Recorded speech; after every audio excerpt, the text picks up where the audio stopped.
27 नदियां, 51 दिन, देश के 4 राज्य, 2 देश और पानी में 30,200 किलोमीटर का सफर। पानी में ही शानदार bedroom, kitchen, gym, restaurant, spa, salon और बेहतरीन चिकित्सा सुविधाएं। आंकड़ों और सुविधाओं का जाल आपको भ्रम में डाल देंगे। इससे पहले ही हम आपको बता दें कि हम बात कर रहे हैं देश की सबसे अनोखी और रोमांचक जल यात्रा की। जी हाँ, आज बात गंगा विलास क्रूज की। स्क्रीन पर आप देख रहे होंगे गंगा विलास क्रूज का भव्य वीडियो या चित्र। गत शुक्रवार को प्रधानमंत्री नरेंद्र मोदी ने गंगा विलास क्रूज को वाराणसी से रवाना किया। स्विट्जरलैंड के 32 पर्यटकों को लेकर चला ये क्रूज 51 दिन की यात्रा करके फरवरी के अंतिम सप्ताह में डिब्रूगढ़ पहुंचेगा। वहां से सैलानियों को लेकर कोलकाता जाएगा। इस दौरान गीत संगीत के साथ सांस्कृतिक कार्यक्रम भी होंगे। तो साथियों नमस्कार, आप देख रहे हैं छानबीन द इन्वेस्टिगेशन। भारत में ट्रांसपोर्ट, ट्रेड व टूरिज्म का नया विकल्प है गंगा विलास क्रूज। आज चलते हैं गंगा विलास क्रूज की यात्रा पर। उत्तर प्रदेश के वाराणसी से शुरू होकर बिहार, बंगाल, असम से गुजरते हुए करीब 15 दिन तक ये बांग्लादेश की राजधानी ढाका तक सफर करेगा।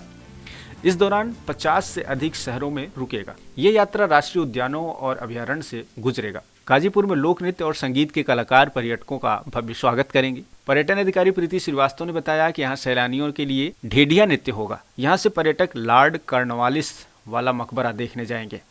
वाराणसी, गाजीपुर, बक्सर, पटना, मुंगेर, भागलपुर, बंगाल, बांग्लादेश होते हुए डिब्रूगढ़ ये क्रूज पहुंचेगा और इस यात्रा में सैलानियों को भारत और बांग्लादेश की कला, संस्कृति, इतिहास और आध्यात्मिकता में शामिल होने का पूरा मौका मिलेगा।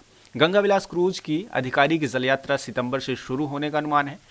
लोगों में इस यात्रा को लेकर उत्साह का अंदाज इस बात से लगाया जा सकता है कि इसकी 2 साल की बुकिंग फुल हो चुकी है। क्रूज भारत में 25,000 रुपये और बांग्लादेश में 50,000 रुपये प्रतिदिन किराए पर मिलेगा। 32 किलोमीटर की ये गंगा यात्रा मेघना और ब्रह्मपुत्र समेत 27 नदियों से गुजरेगी। क्रूज बंगाल में गंगा की सहायक भागीरथी, हुगली, विद्यावती, माल्टा तथा सुंदरबन रिवर सिस्टम, बांग्लादेश में मेघना, पद्मा, जमुना और फिर भारत में ब्रह्मपुत्र से असम में प्रवेश करेगा। पर्यावरण के लिए बेहद हितैषी माना जा रहा है इसे। गंगा में प्रदूषण रोकने के लिए क्रूज में आरओ और एसटीपी प्लांट लगाया गया है। प्लास्टिक का प्रयोग न होने से नदी का इकोसिस्टम बिल्कुल प्रभावित नहीं होगा।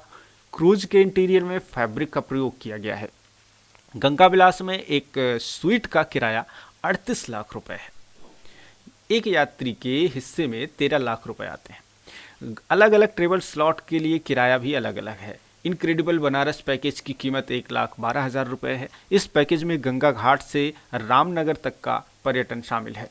ये यात्रा 4 दिन की होगी। बनारस में 1 दिन की यात्रा का किराया $300 यानी करीब 25,000 रुपये और कोलकाता बनारस पैकेज का किराया 4,37,250 रुपये है।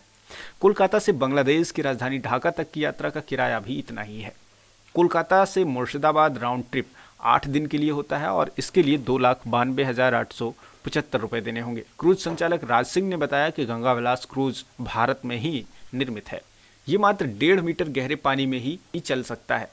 क्रूज की स्पीड अप स्ट्रीम में 12 किलोमीटर प्रति घंटा और डाउन स्ट्रीम में 20 किलोमीटर तक का है। 18 माह में बनकर तैयार हुए इस क्रूज पर 40 कर्मचारी हैं और इनमें से एक बार में अधिकतम 38 सैलानी यात्रा कर सकते हैं। इसमें 3 संडेक और 36 पर्यटकों की क्षमता वाले बोर्ड पर 18 स्वीट्स हैं। डीजल की खपत लगभग 50 लीटर प्रति घंटा है। तो आपको थोड़ी सी जानकारी बनारस में बनाए गए टेंट सिटी के बारे में। वाराणसी को तंबुओं का शहर कहा जाता है और सुविधाओं के हिसाब से इसको 3 श्रेणियों में बांटा गया है। 392 स्क्वायर फीट में डिलक्स कॉटेज है, एक रात का किराया 8,000 रुपये। 504 स्क्वायर फीट में प्रीमियम कॉटेज है, 13,000 रुपये में 2 व्यक्ति एक रात ठहर सकते हैं। 900 स्क्वायर फीट में बने गंगा विला में 2 लोगों का 1 दिन का किराया 30,000 रुपये है। यहाँ फ्लोटिंग बाथ जेटी बनाई गई है। इसमें पर्यटक सुरक्षित तरीके से गंगा स्नान कर सकेंगे।